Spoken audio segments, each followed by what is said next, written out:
नमो भगवते वासुदेवाय। राधे राधे।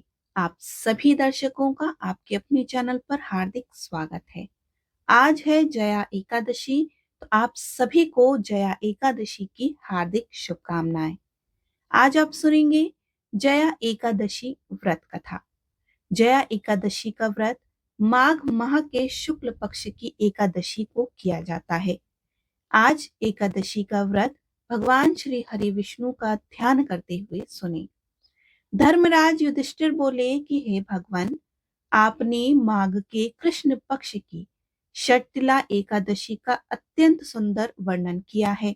आप स्वदेज, अंगज, अद्विज और जरायुज चारों प्रकार के जीवों के उत्पन्न, पालन तथा नाश करने वाले हैं। अब आप कृपया करके माघ शुक्ल पक्ष की एकादशी का वर्णन कीजिए। इसका क्या नाम है, इसके व्रत की क्या विधि है और इसमें कौन से देवता का पूजन किया जाता है। श्री कृष्ण कहने लगे कि हे राजन, इस एकादशी का नाम जया एकादशी है।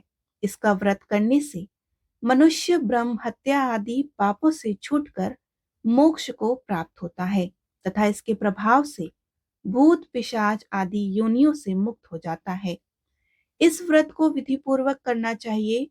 अब मैं तुमसे पद्म पुराण में वर्णित इसकी महिमा की एक कथा कहता हूँ। देवराज इंद्र स्वर्ग में राज करते थे और अन्य सब देवगण सुखपूर्वक स्वर्ग में रहते थे। एक समय इंद्र अपनी इच्छा अनुसार नंदन वन में अप्सराओं के साथ विहार कर रहे थे और गंधर्व गान कर रहे थे। उन गंधर्वों में प्रसिद्ध पुष्पदंत तथा उसकी कन्या पुष्पावती और चित्रसेन तथा उसकी स्त्री मालिनी भी थे। मालिनी का पुत्र पुष्पवान और उसका पुत्र माल्यवान भी उपस्थित थे। पुष्पवती गंधर्व कन्या माल्यवान को देखकर उस पर मोहित हो गई और माल्यवान पर काम बाण चलाने लगी। उसने अपने रूप, लावण्य और हाव भाव से माल्यवान को अपने वश में कर लिया। हे राजन, वह पुष्पवती अत्यंत सुंदर थी।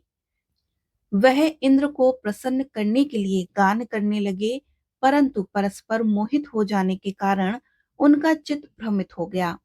इनके ठीक प्रकार ना गाने तथा ताल स्वर ठीक ना होने से इंद्र इनके प्रेम को समझ गया और उसने इसमें अपना अपमान समझकर उनको श्राप दे दिया। उसने कहा कि मूर्खों, तुमने मेरी आज्ञा का उल्लंघन किया है, इसलिए तुम्हें धिक्कार है। अब तुम दोनों स्त्री पुरुष के रूप में मृत्यु लोक में जाकर पिशाच रूप धारण करो और अपने कर्म का फल भोगो। इंद्र का ऐसा श्राप सुनकर वह अत्यंत दुखी हुए और हिमालय पर्वत पर दुख पूर्वक अपना जीवन व्यतीत करने लगे। उन्हें गंध, रस तथा स्पर्श आदि का कुछ भी ज्ञान नहीं था। वहां उनका महान दुख मिल रहे थे। उन्हें एक क्षण के लिए भी निंद्रा नहीं आती थी। उस जगह अत्यंत शीत था, इससे उनके रोमांच खड़े रहते थे और दांत मारे शीत के बचते रहते थे। एक दिन उसने अपनी स्त्री से कहा कि पिछले जन्म में हमने ऐसे कौन से पाप किए थे जिससे हमको यह दुखदाई पिशाच योनि प्राप्त हुई है। इस पिशाच योनि से तो नरक के दुख सहना ही उत्तम है। अतः हमें अब किसी प्रकार का पाप नहीं करना चाहिए। इस प्रकार विचार करते हुए वह अपने दिन व्यतीत करते रहे। देव योग से तभी माघ मास में शुक्ल पक्ष की जया नामक एकादशी आई। उस दिन उन्होंने कुछ भी भोजन नहीं किया और ना ही कोई पाप कर्म ही किया। केवल फल फूल खाकर ही दिन व्यतीत किया और साय समय महान दुख से पीपल के वृक्ष के नीचे बैठ गए। उस समय सूर्य भगवान अस्त हो रहे थे। उस रात को अत्यंत ठंड थी और इस कारण वे दोनों शीत के मारे अति दुखित होकर मृतक के समान आपस में चिपके हुए पड़े रहे। उस रात्रि उनको निंद्रा भी नहीं आई। हे राजन, जया एकादशी के उपवास और रात्रि के जागरण से दूसरे दिन प्रभात होते ही उनकी पिशाच योनि छूट गई। अत्यंत सुंदर गंधर्व और अप्सरा की देह धारण कर सुंदर वस्त्र आभूषणों से अलंकृत होकर उन्होंने स्वर्गलोक को प्रस्थान किया। उस समय आकाश में देवता तथा गंधर्व उनकी स्तुति करते हुए पुष्प वर्षा करने लगे। स्वर्गलोक जाकर इन दोनों ने देवराज इंद्र को प्रणाम किया। इंद्र इनको पहले रूप में देखकर अत्यंत आश्चर्यचकित हुआ और पूछने लगा कि तुमने अपनी पिशाच योनि किस प्रकार छुटकारा पाया, सो सब बतलाओ। माल्यवान बोले कि हे देवेंद्र, भगवान विष्णु की कृपा और जया एकादशी के व्रत के प्रभाव से हमारी पिशाच योनि छूट गई है। तब इंद्र बोले कि हे माल्यवान, भगवान की कृपा और एकादशी के व्रत करने से न केवल तुम्हारी पिशाच योनि छूट गई, वरन हम लोगों के भी वंदनीय हो गए हो, क्योंकि विष्णु और शिव के भक्त हम लोगों के वंदनीय हैं। आप धन्य हैं। अब आप पुष्पवती के साथ जाकर विहार करो। श्री कृष्ण कहने लगे कि हे राजा युधिष्ठिर, इस जया एकादशी व्रत से बुरी योनि छूट जाती है। जिस मनुष्य ने इस एकादशी का व्रत किया, उसने मानो सब यज्ञ, जप, तप, ज्ञान आदि कर लिया। जो मनुष्य जया एकादशी का व्रत करते हैं, वह अवश्य ही 1000 वर्ष तक स्वर्ग में वास करते हैं। प्रकार जया एकादशी व्रत कथा संपूर्ण हुई। बोलिए श्री हरि विष्णु भगवान की जय। अब आप सुनिए तुलसी माता की कथा। सावर्ण मुनि की पुत्री तुलसी अपूर्व सुंदरी थी। उनकी इच्छा थी कि उनका विवाह भगवान नारायण के साथ हो। इसके लिए उन्होंने नारायण पर्वत की घाटी में स्थित बद्री वन में घोर तपस्या की। दीर्घ काल तक तपस्या के उपरांत ब्रह्मा जी ने प्रसन्न होकर उन्हें दर्शन दिए और वर मांगने को कहा। तब तुलसी जी ने कहा कि सृष्टिकर्ता ब्रह्मदेव, आप अंतर्यामी हैं, सबके मन की बात जानते हैं। फिर भी मैं आपको अपनी इच्छा आपसे बताती हूँ। मैं चाहती हूँ कि भगवान श्री नारायण मुझे पति के रूप में मिले। ब्रह्मा जी ने कहा कि तुम्हारा अभिष्ट तुम्हें अवश्य ही मिलेगा।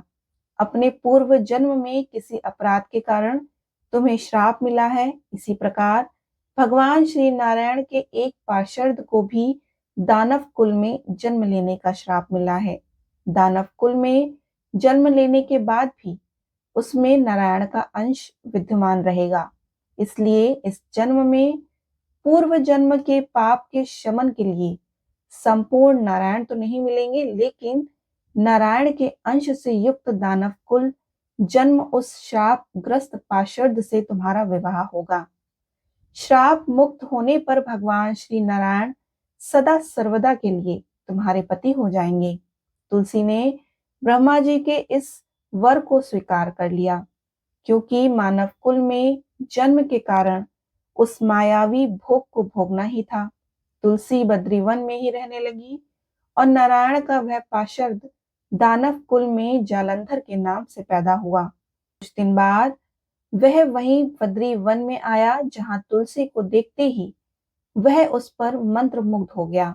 तुलसी के सामने उसने अपने विवाह का प्रस्ताव रखा और इतने में ही वहां ब्रह्मा जी आ गए और तुलसी से कहा कि तुलसी, जालंधर को देखो, ऐसा देव उसका स्वरूप है। दानव कुल में जन्म लेने के बाद भी लगता है जैसे इसके शरीर में नारायण का वास हो। तुम प्रस्ताव को सहज ही स्वीकार कर लो। तुलसी को भी लगा कि उसकी तपस्या पूर्ण हो गई और उससे इच्छित फल मिला। तब जालंधर के साथ उसका गंधर्व विवाह हो गया। वह जालंधर के साथ उसके महल में पत्नी बनकर आ गई। जालंधर ने अपनी परम सुंदरी सती साध्वी पत्नी तुलसी के साथ बहुत दिनों तक राज्य किया और उसने अपने राज्य का इतना विस्तार कर दिया कि देवलोक तक उसके अधिकार में आ गया। स्वर्ग का सुख भोगने वाले देवताओं की दशा भिखारियों जैसी हो गई। जालंधर किसी को कष्ट नहीं देता था, पर अधिकार और राज्य छीन जाने से सारे देवता मिलकर ब्रह्मा, विष्णु और शिव जी की सभा में गए और अपनी विपत्ति उन्हें सुनाई। ब्रह्मा जी ने कहा कि तुलसी परम साध्वी है, उसका विवाह जालंधर से मैंने ही कराया था। जालंधर को तब तक नहीं हराया या मारा जा सकता है जब तक तुलसी को ना छला जाए। विष्णु जी ने कहा कि जालंधर पूर्व जन्म में मेरा पार्षद था। श्राप के कारण उसे दानव कुल में जन्म लेना पड़ा। तो इस जन्म में भी मेरा अंश उसमें व्याप्त है। साथ ही तुलसी के पतिव्रता धर्म से वह अजय है। फिर देवताओं की सहमति से भगवान शिव ने जलंधर के पास संदेश भेज दिया, या तो वह देवताओं का राज्य लौटा दे या फिर उनसे युद्ध करे। जलंधर शंकर जी के पास पहुंचा और उसने कहा कि देवाधिदेव, आपके लिए देवताओं का पक्ष लेना उचित नहीं है। राज्य बढ़ाना हर राजा का कर्तव्य है। मैं किसी को दुखी नहीं कर रहा हूँ। देवताओं से कहिए कि भाई मेरी प्रजा बन कर रहे। मैंने आपका कोई भी अपमान नहीं किया है। हमारा आपका युद्ध तो शोभा भी नहीं देता। अगर आप हार गए तो बड़ी लज्जा की बात होगी, अगर मैं हार गया तो आपकी कीर्ति बहुत अधिक नहीं बढ़ेगी। भगवान शंकर फिर हंसने लगे। वे तो सब रहस्य समझते थे। तुलसी और जलंधर के पूर्व जन्म के श्राप की अवधि लगभग अब पूरी हो चुकी थी। फिर शंकर जी बोले कि इसमें कीर्ति और लज्जा की क्या बात। तुम देवों का राज लौटाकर उन्हें उनके पद पर प्रतिष्ठित होने दो। युद्ध से बचने का यही उपाय है। तब जलंधर ने कहा कि मैंने युद्ध के बल से देवलोक जीता है, कोई उसे युद्ध के द्वारा ही वापस ले सकता है, और यही मेरा अंतिम उत्तर है। अब मैं जा रहा हूं। ऐसा कहकर जलंधर वहां से चला गया। उसने अपनी पत्नी तुलसी को सारी बातें बताई और कहा कि कर्म भोग सब काल सूत्र का बना है। जीवन में हर्ष, शोक, भय, सुख, दुख, मंगल, अमंगल काल के अधीन हैं। हम तो केवल निमित्त हैं। संभव है भगवान शिव देवों का पक्ष लेकर मुझसे युद्ध करें। तुम चिंता मत करना, तुम्हारा सती तेज मेरी रक्षा करेगा। दूसरे दिन भगवान शंकर के नेतृत्व में देवताओं ने युद्ध छोड़ दिया। जालंधर ने भीषण बाण की वर्षा कर उनका वेग रोक दिया, जिसके प्रहार से देवता डगमगाने लगे। उसने दानवी शक्ति का प्रयोग करके भी युद्ध आरंभ कर दिया और युद्ध स्थल पर वह किसी को भी दिखाई नहीं देता था। उसके अस्त्र शस्त्र प्रहार कर देवों को घायल कर रहे थे। देवगण अपने अस्त्र चलाए तो किस पर चलाएं, क्योंकि कोई शत्रु सामने था ही नहीं। कई दिनों तक इस तरह भयंकर युद्ध चलता रहा।